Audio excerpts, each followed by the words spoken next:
nggak terasa, tahun 2025 sudah masuk pertengahan.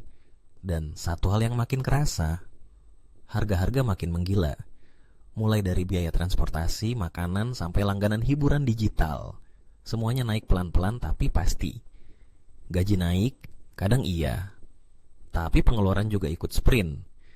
Setiap bulan rasanya mustahil untuk benar-benar menyisihkan sisa uang. Apalagi buat nabung atau sekadar jajan tenang tanpa mikir. Di tengah tekanan ekonomi kayak gini, hidup frugal jadi solusi yang makin relevan. Bukan cuma buat bertahan, tapi juga buat tetap hidup nyaman dan bahagia. Di sini, kita bakal bahas 5 tips frugal terbaru yang cocok banget diterapkan di 2025. Ini bukan tentang hidup pelit, tapi tentang hidup lebih cerdas, hemat, dan tetap bahagia. Semua tips yang akan dibahas juga dilengkapi contoh nyata yang bisa langsung kamu praktekkan mulai hari ini. Jadi, jatuhnya bukan sekadar teori, melainkan strategi nyata untuk menghadapi kondisi ekonomi masa kini. Langsung saja, mari kita mulai dengan tips yang pertama. Yang pertama adalah sistem tukar hiburan. Coba deh cek pengeluaranmu untuk langganan digital. Netflix, Disney Plus, Spotify, YouTube Premium. Semuanya menarik, tapi kalau dikumpulin bisa makan biaya ratusan ribu rupiah setiap bulan. Kadang kita bahkan nggak sempat menikmati semuanya sekaligus, tapi tetap bayar.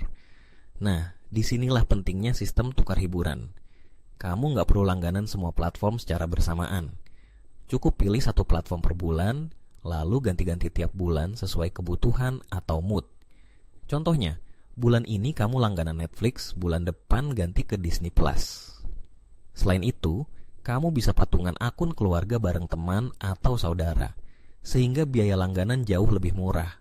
Atau, tukar-tukaran akun dengan orang serumah untuk akses hiburan yang lebih luas tanpa tambahan biaya.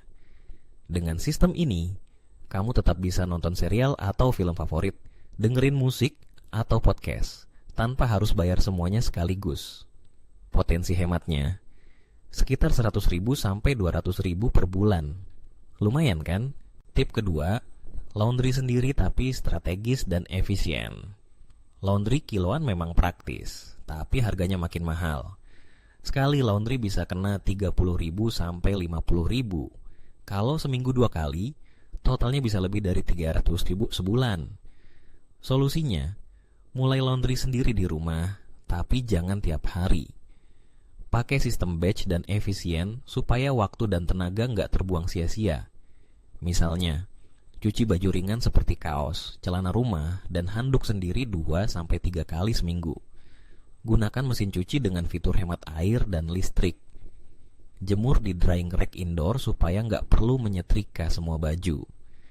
Nah, khusus item seperti selimut atau kemeja formal, baru gunakan jasa laundry profesional seminggu sekali. Dengan kombinasi ini, kamu tetap bersih, rapi, dan hemat. Potensi hemat per bulan bisa mencapai 200.000 sampai 300.000. Tip ketiga, beralih ke barang refill dan DIY. Produk rumah tangga seperti sabun, sampo, detergen, dan pembersih cepat habis dan boros kalau beli dalam kemasan kecil. Padahal, harga per liternya jauh lebih murah kalau beli yang isi ulang besar. Solusinya, beli dalam jumlah besar, refill ke botol kecil atau buat sendiri versi hematnya alias DIY. Misalnya, beli sabun cuci tangan dan sabun mandi isi ulang ukuran 2 liter, lalu refill ke botol pompa kecil. Untuk pembersih rumah, kamu bisa gunakan baking soda dan cuka buat membersihkan wastafel, dapur, bahkan toilet. Ganti shampoo cair dengan shampoo bar yang lebih awet dan praktis dibawa kemana-mana. Selain hemat uang, kamu juga bantu mengurangi limbah plastik karena kemasan besar biasanya lebih ramah lingkungan. Potensi hematnya 100.000 sampai 150.000 per bulan, dan itu baru dari kebutuhan rumah tangga saja. Tip keempat, prinsip bawa sendiri. Kecil, tapi berdampak besar.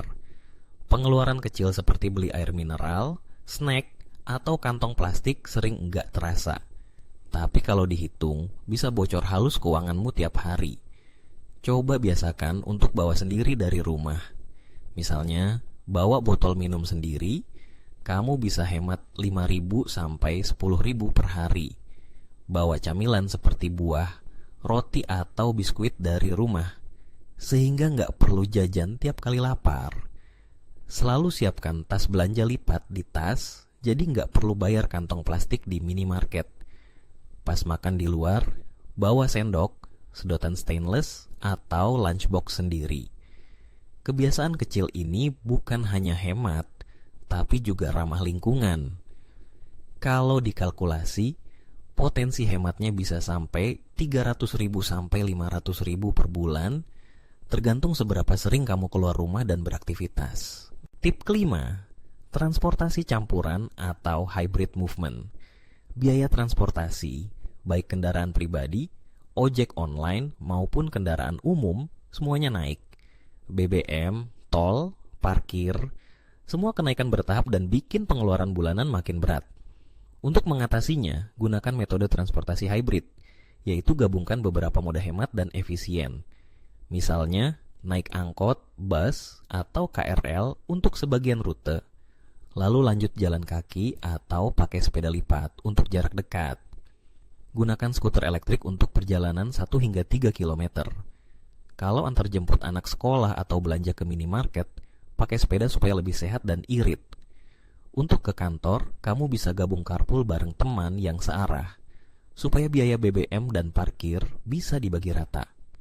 Bonusnya kamu juga lebih sehat dan gak stres gara-gara macet. Potensi hematnya 300.000 sampai 600.000 per bulan. Bahkan lebih kalau kamu konsisten. Sekarang, yuk rekap singkat total potensi penghematan dari 5 tips tadi. Kalau semua tips di atas kamu jalankan secara konsisten, kira-kira bisa menghemat sistem tukar hiburan 150.000. Laundry sendiri 250.000. Barang refill and DIY 125.000, bawa sendiri 400.000. Transportasi hybrid 450.000. Total potensi frugal saving per bulan sekitar 1.300.000 sampai 1.500.000.